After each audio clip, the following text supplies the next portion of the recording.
Hello everyone. आज है करवा चौथ और आज मैं सरगी के लिए उठ गई थी सुबह सुबह 3:30 बजे 4 बजे। तो यहाँ मैं सबसे पहले चाय बनाऊँगी। चाय बनाने के बाद मैं अपनी प्लेट लगाऊँगी जो मुझे सरगी खानी है। सरगी में कहते हैं कि दूध वगैरह पीने से, दूध और फैनी खाने से पूरा दिन एनर्जी बनी रहती है और भूख नहीं लगती है और प्यास भी नहीं लगती और वीकनेस जो होती है वो भी नहीं होती। यहाँ मैं लगा रही हूँ। रात को मुझे अनार भी थे, बट रात को मैं काम करने के चक्कर में अनार छीलना जो है वो भूल गई थी, तो इस वजह से मैंने अनार को स्किप कर दिया। और यहाँ पे मैंने सबसे पहले बनाई चाय। उसके बाद मैंने फैनी जो है वो मैंने थोड़ी देर पहले ही भिगो के रख दी थी दूध में, तो वो थोड़ी सॉफ्ट हो गई थी। अनार तो मैंने छीले नहीं थे, बट अब इसी से काम चलाना पड़ेगा, तो थोड़ा बहुत है जो भी वो मैंने खा लिया। यहाँ पे मेरे हस्बैंड भी उठ गए थे, तो मैं बार बार उनको देख रही थी। तो यहाँ मैंने चाय बनाई और क्या होता क्या है ना कि वैसे तो सुबह आँख नहीं खुलती, लेकिन जब ये पता हो कि हाँ नेक्स्ट डे जो होने वाला है वो फेस्टिवल है या किसी का बर्थडे है या शादी है, तो उस दिन है ना ऑटोमेटिकली जो है वो अपने आप आँख खुल जाती है। और मेरे साथ तो ये हुआ कि मैं सुबह उठी 3:30 बजे 4 बजे और सरगी खा के उसके बाद तो मुझे दोबारा नींद ही नहीं आई। मैंने बहुत कोशिश की कि हाँ मैं सो जाऊँ, लेकिन मुझे उसके बाद नींद ही नहीं आई। फिर हार थक के मैं उठ ही गई। उसके बाद मैं चाय लेके गई अपने हस्बैंड के लिए और यहाँ मेरे दोनों बच्चे जो हैं वो सो रहे थे। और आज पता नहीं क्यों आज मेरे हस्बैंड की तबीयत भी थोड़ी सी ख़राब थी और ये मैं उठी जब तो थोड़ा सा दिन निकल आया था।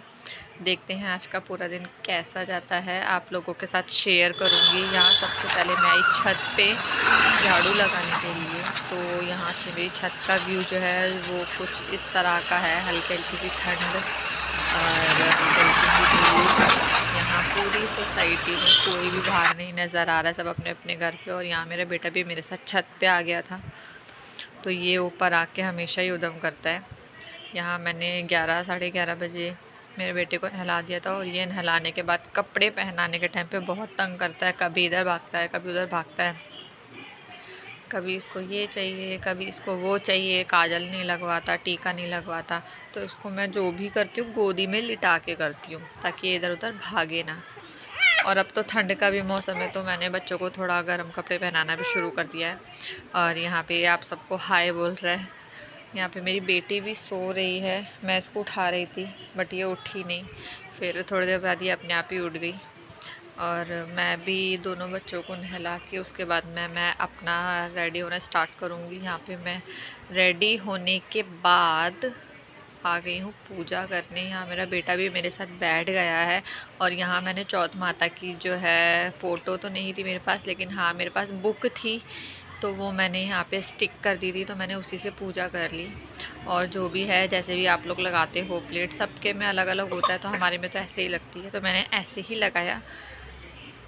यहाँ पे पूजा वूजा करने के बाद मैंने माता रानी से प्रार्थना की कि हर साल मैं ये व्रत रखूँ और सबकी तरह मेरे भी हस्बैंड की लंबी उम्र हो।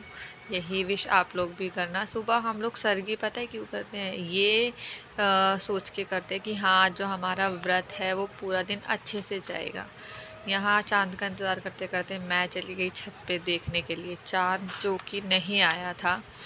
टाइम तो था 8:12 का, बट नहीं आया था। मैं नीचे आ गई। फाइनली मेरे हस्बैंड ने बताया मुझे कि आजा चांद आ गया, नहीं तो तू भूख से मर जाएगी। मैं ऊपर गई और मैंने अपनी पूजा की, अपने हस्बैंड को देखा, साथ में मेरा बेटा भी था। तो मेरे यहाँ तो ऐसे ही होता है करवा चौथ। सबके यहाँ पे रिलीजियस फेस्टिवल है, तो सबके यहाँ पे अलग अलग होता है। आप लोग बताना आप लोग के यहाँ आपने कैसे कैसे क्या किया। और ये जो मैंने ओढ़ रखा है उसे जो भी राजस्थान से बिलोंग करते हैं उनके यहाँ होता होगा, ये इसे पीलिया कहते हैं। हमारे यहाँ जो भी व्रत त्यौहार होता है उसमें ये पहनना बहुत ज़्यादा इम्पॉर्टेंट होता है। बाय, कैसा लगा आपको?